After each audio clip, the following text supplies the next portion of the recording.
very good friend, Rufai, for having me. And good morning, Nigerians. Well, it's very good to see you again. On Saturday, I had the privilege of attending an event with you where you were honored for your contributions to the making of Nigeria. Some people make their own contributions to the unmaking. Yes. I think we can say that you have made significant contributions to the making of Nigeria, through your interventions in the electoral process. And now you are here. And on that occasion, you were honored by the United Action for Change. We are told that you have retired, but you made it very clear that no, you are too young to retire. But it's good to have you here. Thank you. And for us to have the benefit of your views. All right. Let's start with the Electoral Act 2022. Well, first, thank you very much, Dr. Abati and Rufai. I also want to use the opportunity very quickly to thank the management of Arise, the chairman, our own, the Duke of Delta, Nduka Bagbena, for what he accorded myself and the people of Akwa Ibom at the fourth Sendwell ceremony in Akwa Ibom when Arise came to cover the event. So a big thanks to entire management of Arise. Now, with respect to the issue that we have just highlighted, and I hope we have time to be able to interrogate quite a number of them. First, I want to put it out there that I have served for 10 years in Inec, and I have been part of those who've been privileged to put together some of the procedures and processes that today are going to be used for the 2023 election. So in that respect, even though I'm no longer there, my responsibility by way of the Office of the Citizen is going to be very active towards 2023, is to join hands with other Nigerians in partnership and not partisanship for the purpose of saying that we have good elections by 2023. Particularly by doing what J.F. Kennedy said years ago at the time of the signing into law, the Freedom of Information Bill, where he told the American people that democracy gets better when the people get the information that they need to get. After my leaving Inec, and I was out of the country for a little respite, I read quite a number of things going on. And of course, we trust politicians with their shenanigans that toward 2023, there will be misinformation, disinformation. There will be an effort to want to delegitimize the process such that aim at discouraging Nigerians from coming out to come and vote. Particularly given the fact that we are seeing something that is unequal in the history of our country, the level of enthusiasm, the awareness by the Nigerian people who are ready to come and vote in 2023. And that is why it's very necessary for me to give this little background as I go into the specific issue that people need to know. Because of the fact that right now in the country, we all can feel the level of anger in the country at the moment. Nobody should take Nigerians for granted. There's anger in the country. There's anger by Nigeria outside this country. And so if 2023 is an opportunity for them to express themselves, I think that nobody should do anything to undermine that. So against that bracket, I want to say that for me, the role I want to play, the Office of the Citizen is going to be very active in these weeks and months ahead in the next, before the election, is to educate Nigerians on the ABC of the electoral process. What will happen at polling units? What will happen at the World Collation Center? The local government at all levels of collations that Nigerians need to know.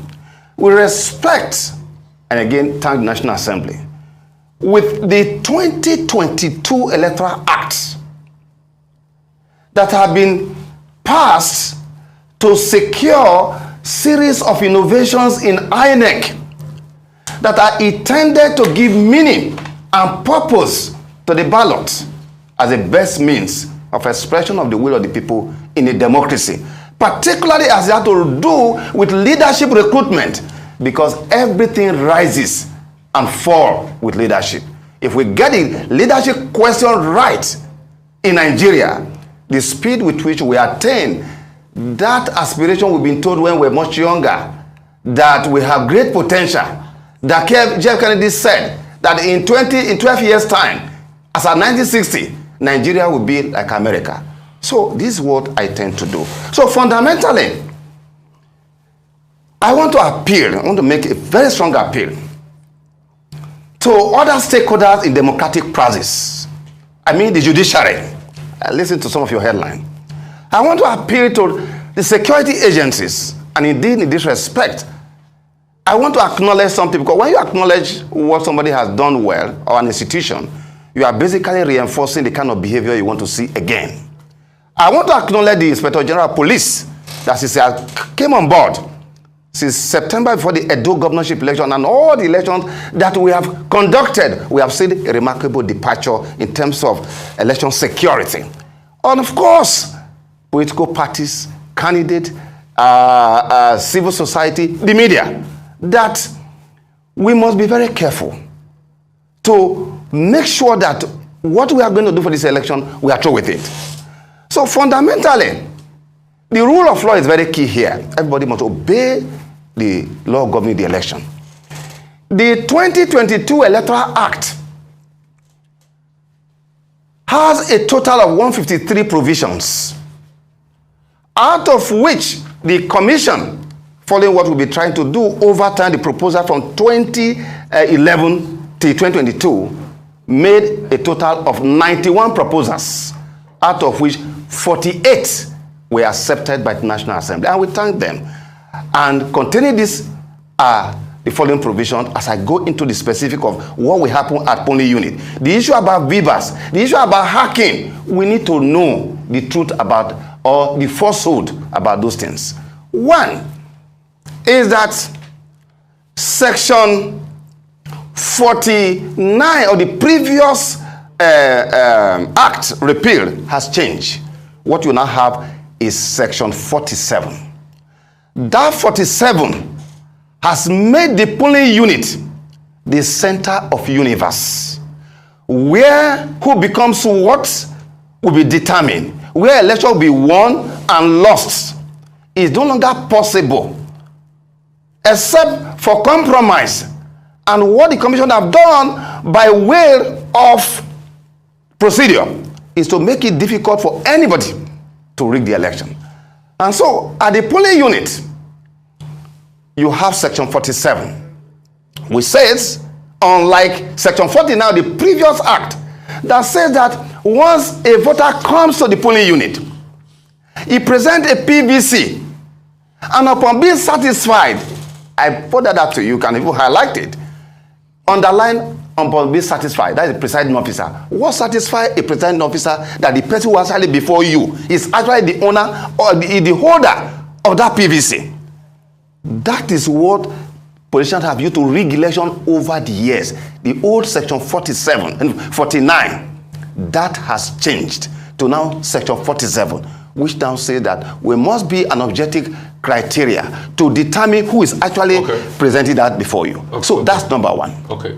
You want to enunciate this because I have a lot of questions to ask in that right. Yeah. So at first, what are those things needed for the electoral officer to satisfy that the person that is coming to vote is genuinely the person?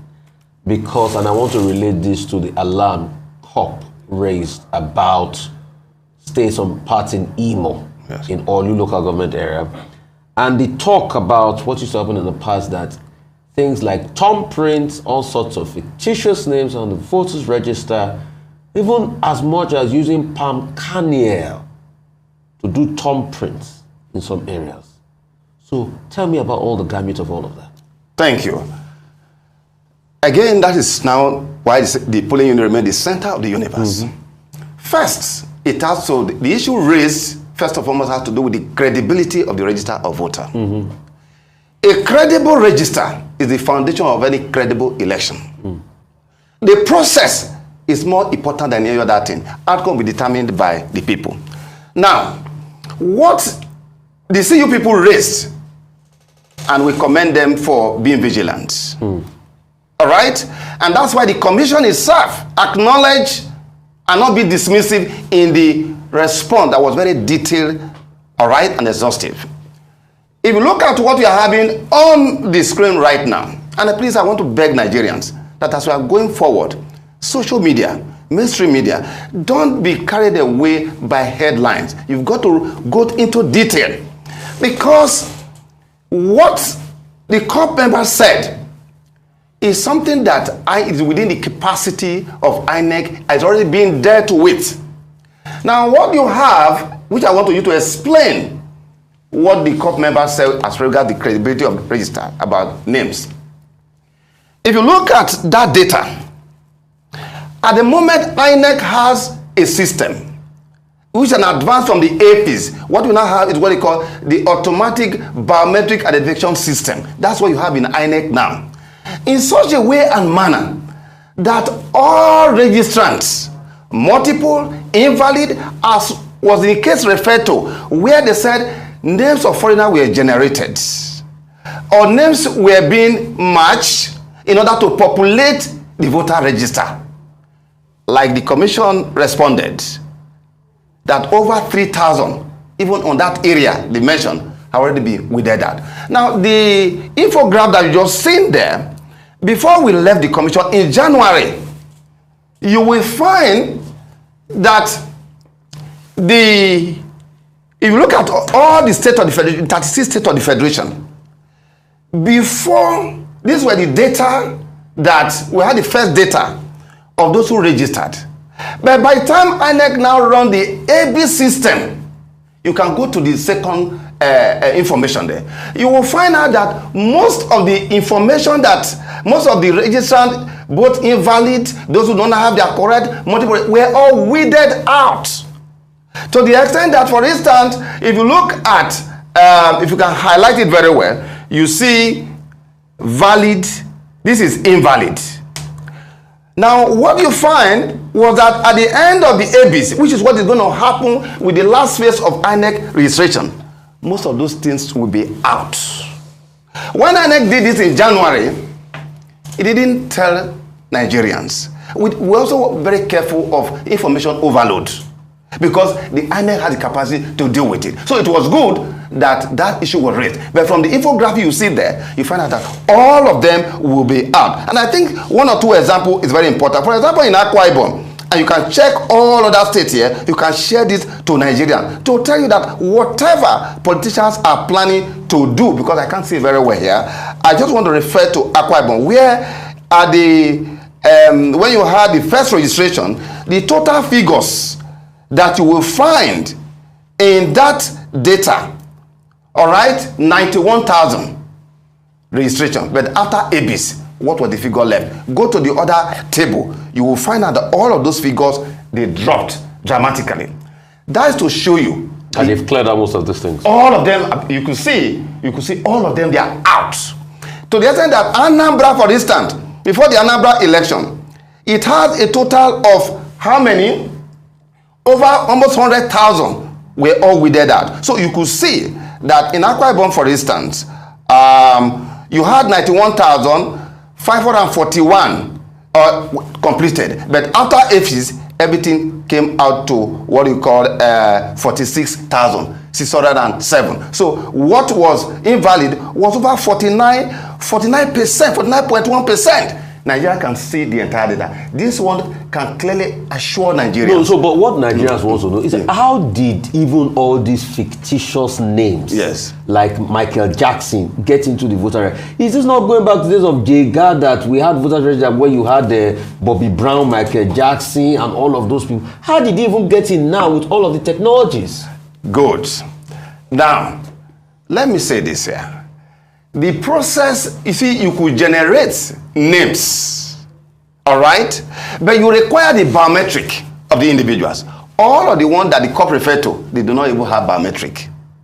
You can have names. You can take pictures. In fact, there's one I would have sent to you. Somebody who have got to the level of a directorship in 2019. He had photographed from a photographer shop or pictures, and what he was doing was to be using the system to snap that. That was before 2019. Did INEC sanction that man? Of course, you should know, under my watch, that cannot happen. As I speak to you, he has lost that position.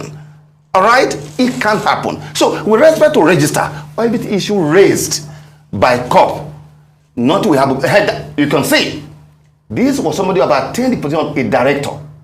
This was what the person did. Again, with this other PVC you are saying now, the reason why you are saying today that people are dumping permanent voters card in different places in Nigeria is because the system has changed. Section 47 has changed that situation right now. So why you now leave the level of the register? So everything done in Imo, over 3,000 already out. By the time the commission is through, it's going to give you the entire figure. So that's respect to that. Now, the question is, why are those, they're also going to the court to take a legal suit to stop the use of beavers? They want to return the country back to the manual situation. All right? But the point I needed to complete with respect to that generation of foreign names is that today, if you fill online form to get a visa or to have your passport, you still have to physically go to the offices to give your biometric. That's why everything they have done is invalid. And then they have captured them. And finally, on that point, in Akwa Ibom, before I left office, today, it's no longer youth corpers that are registering people in Inec. It is Inec staff. You must use a personal ID to do that.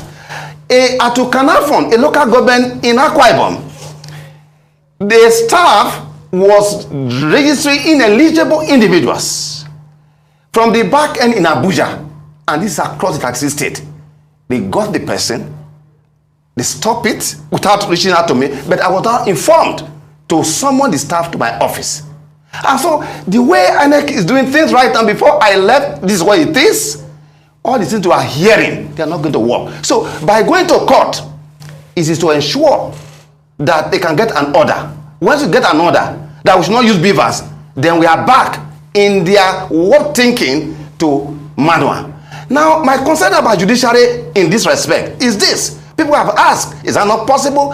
It is possible for one of us in the judiciary to give such an order. Remember that the decree that said in 1992 that no court in the Federal Republic of Nigeria shall give an order for stopping the holding of election. What happened? Justice Ikpeme in the 9th granted an order. That was where the problem of June 12th started. But I warn, Nigerians are waiting to make a decision in 2023.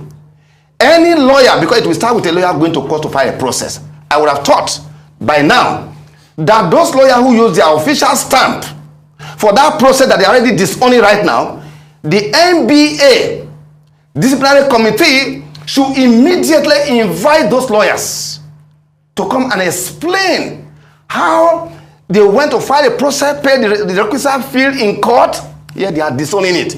It means that there are people within my judiciary, within my constituency, the judiciary, and I'm very worried. I mean, I saw one of your headlines about how the courts have taken over issue about primaries, and that speaks to the expanding empire of the court in political matter to fill a void that ought to have been filled by politics. Mr. Igini, I think you've made a very strong case, for the introduction of technology, for beavers, for ABs, for INEC. Okay, but look, all of these reforms that the Electoral Act 2022 will seem to be suggesting will also depend on the behavior of the politicians.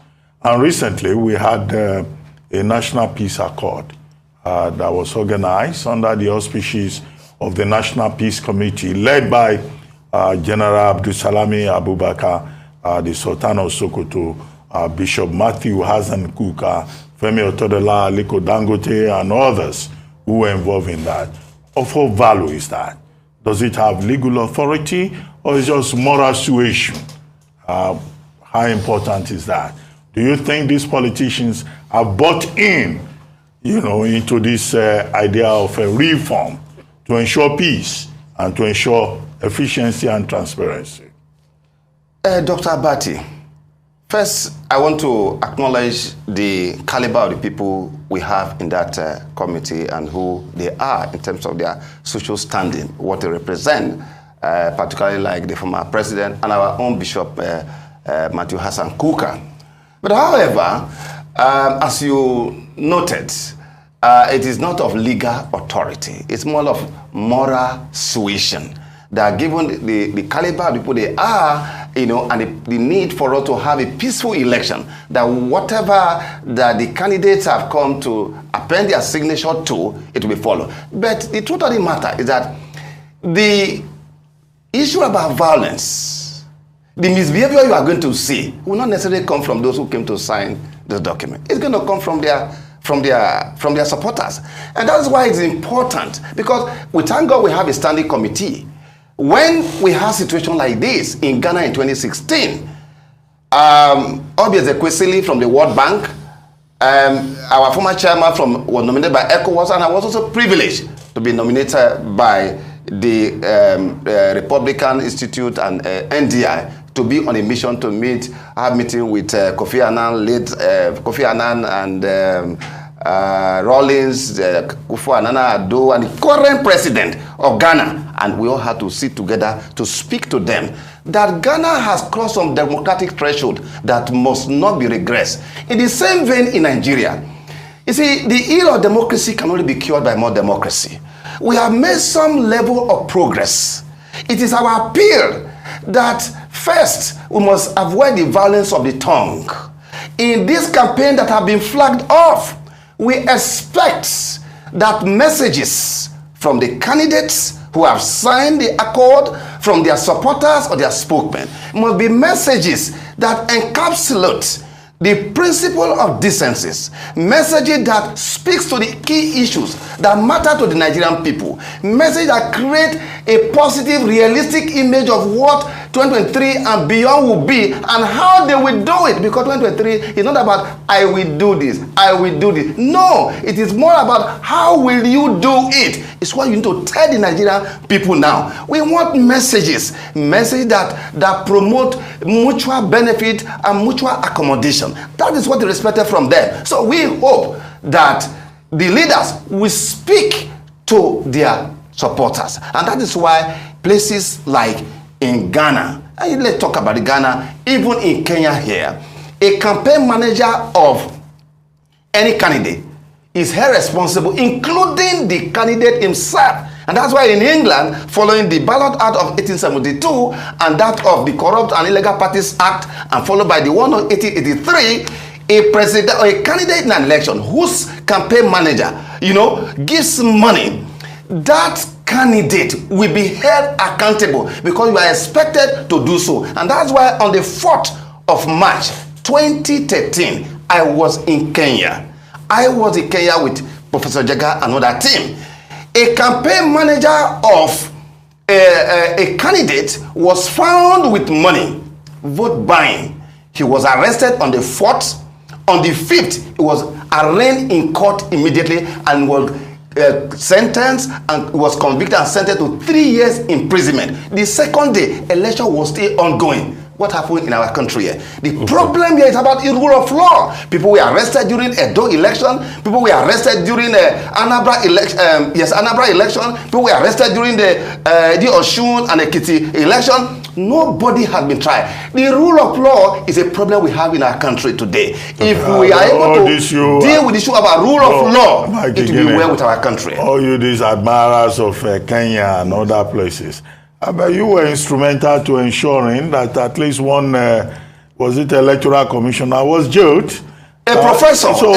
Things also happen here if people make the effort. Ruben, don't go too far to Kenya. Start with Akwa Ibom. I agree with you because mine is a case of ethical island in the city of Skundre. Okay. Mine is a case of an ethical island. Just one person. Okay. All right? And as we speak today, one of the other professors is still there. We are not getting the kind of cooperation we need. Look, Ruben, let me say this here. The trinity of these three institutions will take Nigeria to a different level, which are Inec, judiciary, and security. These three arms, three institutions can change the trajectory of election in Nigeria, such that when something happens that Inec is not able to deal with for negligence or otherwise, judiciary should be able to stand tall and mighty in defense of democracy and the rule of law. But what we are seeing right now, from some of the judgment we are seeing of the outcome of primaries, I have my worry, and I'm calling my colleagues that if only you know what politicians say about us, lawyers, because a judge is first and foremost a lawyer before being a judge. Judiciary, my colleagues in the bench, stand tall and mighty in defense of democracy and the rule of law. It's not about the ruling party in the state at the center, but it's about democracy and the rule of law. Mr. Igini, the last time you were here, you talked about the Akwa Ibom case. Yes. Judgment has been given on that case. I would like your comments on that. Secondly, another issue is the transmission of results. Correct. We had a case in Osun where they said there was a particular polling unit that they didn't have data to transmit the results or send it across. Please tell us what to look out for. What should a voter do after he waits for his vote to be counted? Should he ensure that the results are transmitted by the polling officer before he leaves? Just even tell us, what does a voter do? You get there, you get accredited, you cast your vote. What else should you do? Should you wait behind all the things? Let us know and talk about the Akwa Ibom case. Thank you very much. This is the kernel of what I have said will be my office of my citizen we're going to be engaged with toward 2023. And I'm very happy you asked this question. Please, the Nigerian people, don't be discouraged by deliberate falsehood that are going to put out there to discourage you, particularly those who are for the first time. I know of some colleagues in this country who I never knew, never registered before, but they all registered, they want to vote now. At the polling unit, this is what you need to know, to be empowered, that nothing anybody can do. Power, hope is reborn in you, Nigerians, with the current system. At the polling unit profile, first, presiding officer, you'll be there. Voter, when you come, you present your PVC. Now, to identify a voter now under section 47, unlike section 49, it is different. We have about 5 methods of identifying a voter now. You come with your PVC. We can use the barcode. Once the barcode is put on the system, it will pull out your detail, because we have the soft copy of the hard copy beside you in the beavers. It will pull out the individual. Once it pull out the individual, with that, we can now want to authenticate. Your biometric must be authenticated. All right? Once your biometric is authenticated, if for any reason we are not able to authenticate your biometric, what about your face? And that's why you call it's a bimodal process. Both either your fingers or your face, your iris. If we cannot get your, what about your face? It cannot change. That's why in the course of registration, we ask that you take a picture that is stilled. Then take a picture that you are going to smile. We did all of that. Then 2, we can now use what you call the QR of the hard copy that is there to identify you. Every Nigerian has what you call a V number. You will find it in your PVC, unique to you. Just as a student, you have your matriculation number, unique to you until you graduate. That number will never change as long as you are alive. So there's a VIN number. The VIN number. Do you have your PVC here so that probably if you can show them? I will only give me a PVC. Yeah, so you see the PVC, you are going to see the VIN number. Yeah. Now you can also use what you call your surname. Again, on this matter, there are things I will not say now. After 2023, with respect to this particular issue, that's what we will tell Nigerians. Because the Commission have put in a lot of things to deal with historical challenges of election service delivery. Now, at the polling, once that is done, as confirmed, we are given a ballot paper, and we have to deal with the issue about vote buying. You go to the cubicle. After you go to the cubicle, you make a choice of who you want to be. You fold it. You fold it and you bring it openly in the ballot. At the end of the poll, the presiding officer is going to do what? Do the sorting, the counting. Now, you must know the right of a party agent.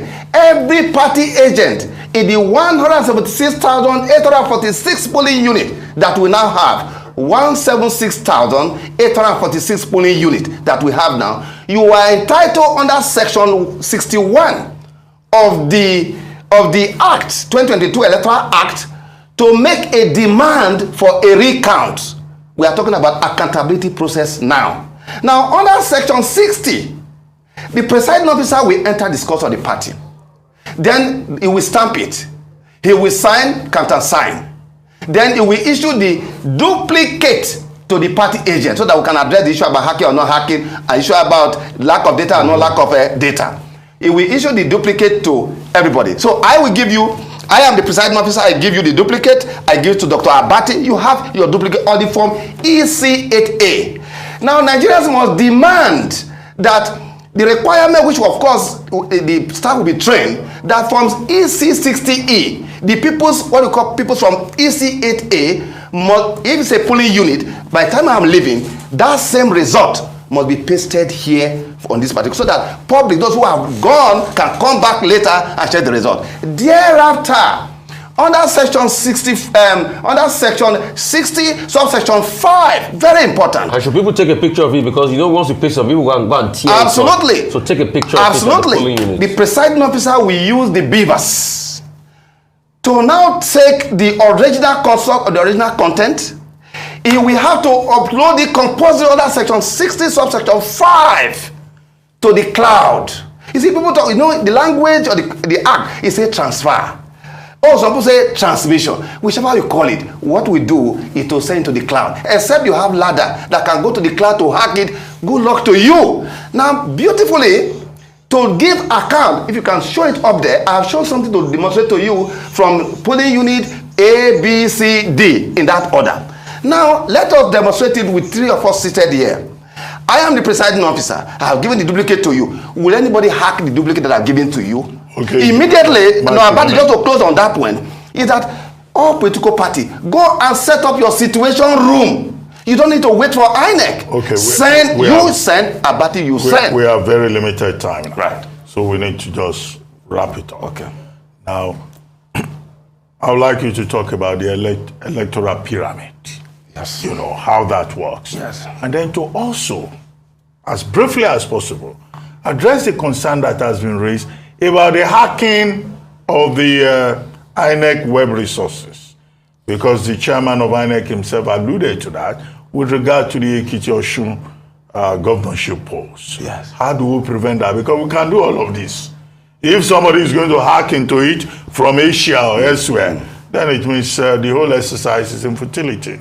Thank you very much. I think I take this one before I take the last one, because more important is this particular one about the will of the people. And that's why I made that appeal before. The Nigerian, please listen very carefully. I was not in the country, but I read it.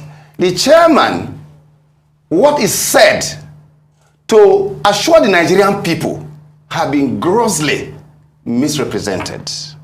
In fact, what he did was to assure Nigerians that they have only been sustaining an effort to attack the system. And I've also said that over time, go and check all my interviews. What the chairman said at an event, talking about how technology, how the law has brought improvement in what you call election result management on election day. What is make reference was that all the effort within Nigeria failed woefully. In Edo State, let me add, they tried to do so, they failed. In Anambra, they failed. In Ekiti, they failed. In Osun, they failed. And they will fail because if you look at, by the time you proceed to the Work Collection Center, section 64, subsection 4 is to the effect that as it is today, as a presiding officer, the work collection officer, which is Rufai, your humble servant at local government, you don't need to talk to me. Once I upload into the cloud, in the original content, everybody can see it. Rufai would have seen the result. Woe betide, not me now, any corrupt person, presiding officer who goes to Rufai. Rufai will ask, where did you get the result? Because I have seen the result here, different from that. In the same way, you, Dr. Abadi, at the local government, applicable to all the levels and all that. So Nigerians, look, power has been restored to you. It is you to make that determination. On the issue about the pyramid of election day duty shows to you that the conduct of election is a multi-stakeholder responsibility. That in fact and indeed, INEC officials are in absolute minority on election day. In fact, on that day, they are mere supervisors. Because as you could see, the headquarters is Abuja.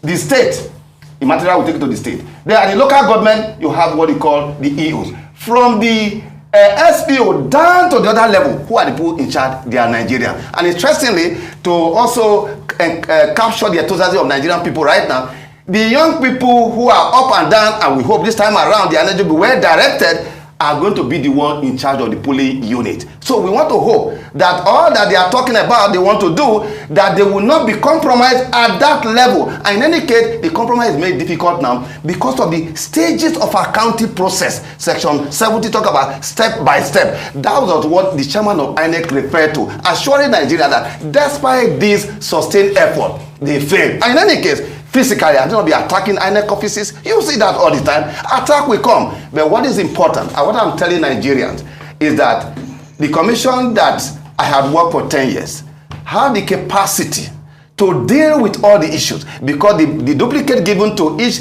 party agent cannot be hacked by anybody. Okay, quickly. That is the beauty of the system. We need to go. Yes. They say you have been retired. Yes. Are you tired?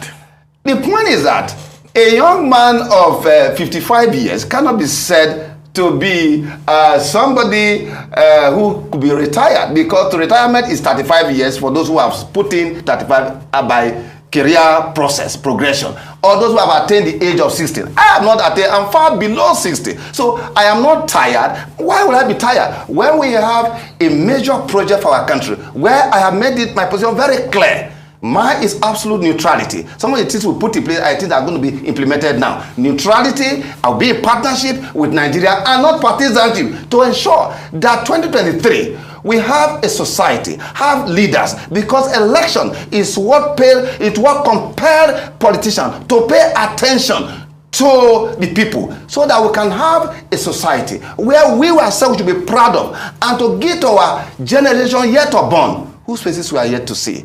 Many of whose name we may never know. All of whom, in their own time, should say that in our own time, we left behind for them a heritage of hope, which means a society where there be opportunity for all and responsibility from all. On that note, Mr. Mike Igini, retired but not tired INEC Electoral Commissioner, would like to thank you for your service to Nigeria and for your continued